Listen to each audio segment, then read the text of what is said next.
नमस्कार. श्री स्वामी समर्थ सर्वांना. आजच्या एका नवीन व्हिडिओमध्ये तुम्हा सगळ्यांचे खूप खूप स्वागत आहे. स्वामी तुम्हा सगळ्यांना कायम सुखी ठेवो ही स्वामीचरणी प्रार्थना करते आणि आजच्या व्हिडिओला सुरुवात करते. तर आजचा व्हिडिओ असा आहे की आता उद्या आहे 3 तारीख म्हणजेच की 3 जानेवारी आहे आणि वार आहे शुक्रवार. तर मग आजच्या दिवशी आहे विनायक चतुर्थी. आपल्याला मग आपल्या घरातील मुलांची प्रगती होत नसेल तर मग आईने आपल्या मुलांसाठी हा उपाय करायचा आहे. तर मुलांची अभ्यासात प्रगती होत नसेल, खूप अभ्यास करतात आणि पाहिजे तसे मार्क्स मिळत नसतील किंवा मग मुलगा नोकरीसाठी प्रयत्न करत असेल किंवा मुलगी नोकरीसाठी प्रयत्न करत असेल पण पाहिजे तशी नोकरी मिळत नाही. मग तुमच्या मुलांची कोणतीही इच्छा असेल ज्यासाठी की ती पूर्ण होत नाही, त्यावेळेस मग आईने 108 मुगाचा उपाय करायचा आहे आणि मग तो उपाय कसा करायचा आहे ते आजच्या व्हिडिओमध्ये आपण बघणार आहोत. तर व्हिडिओ शेवटपर्यंत नक्की बघा. व्हिडिओ आवडला तर व्हिडिओला लाईक करा. चॅनलवर नवीन असेल तर चॅनलला सबस्क्राईब करा. आता प्रत्येक वेळेस आई ज्यावेळेस आपल्या मुलांसाठी उपाय करत असते त्यावेळेस मुलांवरती संकटे येणारच नाहीत असे नाही, पण त्या संकटाचा वेग मग सेवा किंवा उपाय वगैरे करून तो आपण कमी तरी करू शकतो. गणपती बाप्पा विघ्न दूर करतात, त्यामुळे मग ज्यावेळेस विनायक चतुर्थी असते त्यावेळेस मग आपण मुगाचा उपाय म्हणा किंवा गणपती बाप्पाला ज्या वस्तू प्रिय आहेत त्या वस्तू मग गणपती बाप्पांना अर्पण करायच्या आहेत. त्याचप्रमाणे जवळपास जर तुमच्या गणपती बाप्पाचं मंदिर असेल तर मग मंदिरात आवर्जून जायचं आहे आजच्या दिवशी. तर हा जो उपाय आहे तर हा उपाय मग आईनेच हा उपाय करायचा आहे. तर जर मग आईला जर मासिक धर्म असेल तर मग हा उपाय करता येणार नाही. त्यावेळेस पुढील महिन्यात जी विनायक चतुर्थी म्हणा किंवा अंगारकी चतुर्थी येईल त्यावेळेस मग हा उपाय करायचा आहे. तर मग काय करायचं आहे, 108 हिरव्या मुगाचे दाणे घ्यायचे आहेत. मुगाचे दाणे चांगले घ्यायचे आहेत, म्हणजे खराब वगैरे झालेले घेऊ नका. मग काय करायचं आहे, आता गणपती बाप्पाला ज्या वस्तू सगळ्यात जास्त प्रिय आहेत म्हणजेच की लाल जास्वंदीचं फूल म्हणा, 21 दुर्वांची जुडी आणि तुम्हाला गुळ खोबऱ्याचं नैवेद्य ठेवणं शक्य होत असेल तर मग गुळ खोबऱ्याचं नैवेद्य. आणि मग त्यानंतर काय करायचं आहे, ज्यावेळेस सकाळी देवपूजा होईल तुमच्या घरातील त्यावेळेस मग हा उपाय करायचा आहे. 108 मूग घ्यायचे आहेत आणि मग एखाद्या वाटीमध्ये किंवा प्लेटामध्ये तुम्ही घेऊ शकता. त्या अगोदर काय करायचं आहे, मग देवपूजेमध्ये म्हणजेच देवघरामध्ये एक दिवा प्रज्वलित करायचा आहे आणि तो दिवा तुपाचा लावायचा आहे. आता जर तुमच्याकडे तूप नसेल तर तिळाचा किंवा मोहरीच्या तेलाचा दिवा लावलात तरी चालेल. त्या अगोदर काय करायचं आहे, एक प्लेट घ्यायची आहे, त्यावरती कुंकवाने स्वस्तिक काढायचं आहे आणि मग त्यानंतर त्यावरती थोड्याशा अखंड अक्षदा व्हायच्या आहेत आणि मग त्यावरती मग तुम्ही पंती किंवा मग तुम्ही कणकेचा दिवा वगैरे बनवू शकता. जर कणकेचा दिवा बनवणं शक्य झालं नसेल तर एखादी पंती वगैरे घ्यायची आहे, ज्यामुळे काय होईल की दिवा प्रज्वलित केल्यानंतर त्या दिव्यामध्ये मग फुलं असलेल्या 2 लवंग टाकायचे आहेत आणि मग एक हिरव्या रंगाची वेलची टाकायची आहे.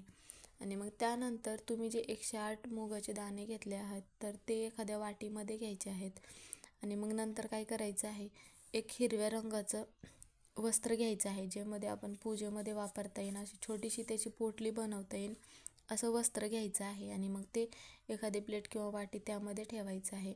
आणि गणपती बाप्पांना तुम्ही जे लाल जास्वंदीचं फूल आणलं आहात तर ते लाल जास्वंदीचं फूल अर्पण करायचं आहे. म्हणजे ज्यावेळेस तुमची देवपूजा वगैरे होईल त्याच वेळेस अभिषेक वगैरे करून घ्यायचा आहे आणि मग त्यानंतर लाल जास्वंदीचं फूल अर्पण करायचं आहे, धूपदीप लावायचा आहे आणि मग 21 दुर्वांची जोडी अर्पण करायची आहे आणि गुळ खोबऱ्याचं नैवेद्य ठेवायचं आहे.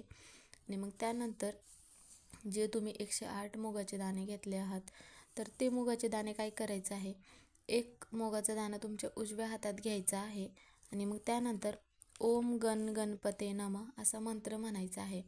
एक मंत्र म्हणून झाल्यानंतर तो मुगाचा दाणा मग तुम्ही जे हिरव्या रंगाचं वस्त्र घेतलं आहे त्या वस्त्रावरती ठेवायचा आहे आणि मग त्यानंतर दुसरा मुगाचा दाणा घ्यायचा आहे आणि मग ओम गण गणपते नमः असं करून मग 108 वेळा, जोपर्यंत मुगाचे 108 दाणे होत नाही तोपर्यंत मग असा मंत्र म्हणत पूर्ण 108 वेळा मंत्र म्हणायचा आहे. आणि मग त्यानंतर काय करायचं आहे, तुमची जी पण काही इच्छा आहे तुमच्या मुलांबाबतीत म्हणा, अभ्यासात प्रगती होत नाही किंवा नोकरीत यश मिळत नाही किंवा तुमच्या मुलांचं विवाह जुळून येत सतत अडचणी येत आहेत, जे पण काय असेल मुलांबद्दल ते गणपती बाप्पांना सांगायचं आहे. आणि मग त्यानंतर ती जी मुगाच्या दाण्यांची पोटली बनवली आहे तर ती पोटली मग तिथेच गणपती बाप्पाजवळ ठेवायचा आहे. आता हा जो उपाय आहे हा उपाय तुम्ही जर सकाळी उपाय केलात तर मग तुम्हाला संध्याकाळी गणपती बाप्पाच्या मंदिरात जायचं आहे. आणि जर मग त्यानंतर काय करायचं आहे, आता जवळपास गणपती बाप्पाचं मंदिर नसेल तरी पण तुम्ही भोलेनाथाच्या मंदिरात जाऊ शकता किंवा कोणत्या देवीचं मंदिर असेल, कोणत्याही मंदिरात जाऊ शकता. कारण तिथे गणपती बाप्पाचं फोटो म्हणा किंवा मूर्ती म्हणा असतेच प्रत्येक मंदिरामध्ये. मग तिथे जात असताना काय करायचं आहे, एक लाल जास्वंदीचं फूल घेऊन जायचं आहे आणि 21 दुर्वांची जोडी, तुम्हाला जे घेऊन जाणं शक्य होईल ते घेऊन जायचं आहे. म्हणजेच की गणपती बाप्पाला जे जास्त प्रिय आहे ते घेऊन जायचं आहे. आणि गोड खोबऱ्याचं नैवेद्य घेऊन जायचं आहे. मग तिथे गेल्यानंतर काय करायचं आहे, अगोदर तुम्ही जे घेऊन गेला आहात लाल जास्वंदीचं फूल, 21 दुर्वांची जोडी, ते गणपती बाप्पाला अर्पण करायचं आहे. धूपदीप लावायचं आहे आणि मग गणपती बाप्पाच्या कानामध्ये ओम नमः शिवाय असा मंत्र म्हणायचा आहे. कारण की हा मंत्र महादेवाचा आदेश म्हणून गणपती बाप्पा कधीच, म्हणजेच की आपण जी पण काही इच्छा सांगतो ती आपली इच्छा पूर्ण होते. त्यामुळे मग महादेवाचा आदेश असतो, त्यामुळे मग आपल्या वडिलांचा आदेश म्हणून गणपती बाप्पा तो आदेश कधीच मोडत नाहीत. म्हणून अगोदर ओम नमः शिवाय म्हणायचं आहे. आणि मग तुमची जी पण इच्छा, तुम्ही जी घरी ज्यावेळेस उपाय म्हणजे मंत्र म्हणत होता त्यावेळेस घरी ज्यावेळेस सांगितलं आहात तेच उपाय मग म्हणजे तीच इच्छा तुम्ही तिथे गणपती बाप्पाच्या कानामध्ये सांगायची आहे. आणि मग त्यानंतर तुम्ही जी पोटली घेऊन गेला आहात तर ती पोटली मग तिथे गणपती बाप्पांना अर्पण करायची आहे. आणि मग त्यानंतर तिथे बसून मग ओम गण गणपते नमः असा 108 वेळा मंत्र म्हणायचा आहे. आणि मग थोडा वेळ तिथे बसायचं आहे. आणि मग त्यानंतर तिथे बसल्यानंतर तुम्ही जे नैवेद्य वगैरे काही घेऊन गेला असाल, गुळ खोबरं म्हणा किंवा जे पण काही घेऊन गेला असाल ते तिथे अर्पण करायचं आहे गणपती बाप्पाला. आणि मग त्यानंतर घरी निघून यायचं आहे. तर घरी निघून येत असताना सरळ घरी यायचं आहे, मध्येच रस्त्यामध्ये कुठेही न थांबता. म्हणजेच काय होतं की आपण जे उपाय वगैरे सेवा वगैरे करतो ते फलदायी ठरत नाही मध्येच रस्त्यामध्ये थांबल्यानंतर. घरी आल्यानंतर हातपाय वगैरे धुवायचे आहेत आणि मग तुम्ही जी तुमची इतर कामं आहेत ती कामं करायचं आहे.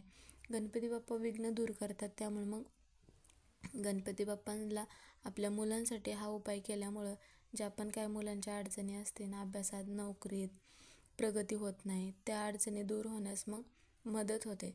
तर मग हा उपाय तुम्ही, म्हणजेच की आईने हा आपल्या मुलांसाठी उपाय आवर्जून करायचा आहे, ज्यामुळे काय होईल की मुलांची प्रगती होईल, नोकरीमध्ये यश मिळेल. तर मग आजचा हा म्हणजेच की या वर्षातील ही पहिली विनायक चतुर्थी आहे, त्यामुळे आईने आपल्या मुलांची प्रगती होण्यासाठी हा उपाय मग आवर्जून करायचा आहे. तर मग उपाय कसा करायचा आहे हे तुम्हाला समजलंच असेल. तर मग आजचा हा व्हिडिओ इथेच संपला. व्हिडिओ कसा वाटला कमेंट करून नक्की सांगा. व्हिडिओ आवडला असेल तर व्हिडिओला लाईक करा. कमेंटमध्ये श्री स्वामी समर्थ किंवा गणपती बाप्पा मोरया हे लिहायला विसरू नका. व्हिडिओ पूर्ण बघितल्याबद्दल धन्यवाद. तर परत एका नवीन व्हिडिओमध्ये पुन्हा भेटू. तोपर्यंत सर्वांना श्री स्वामी समर्थ.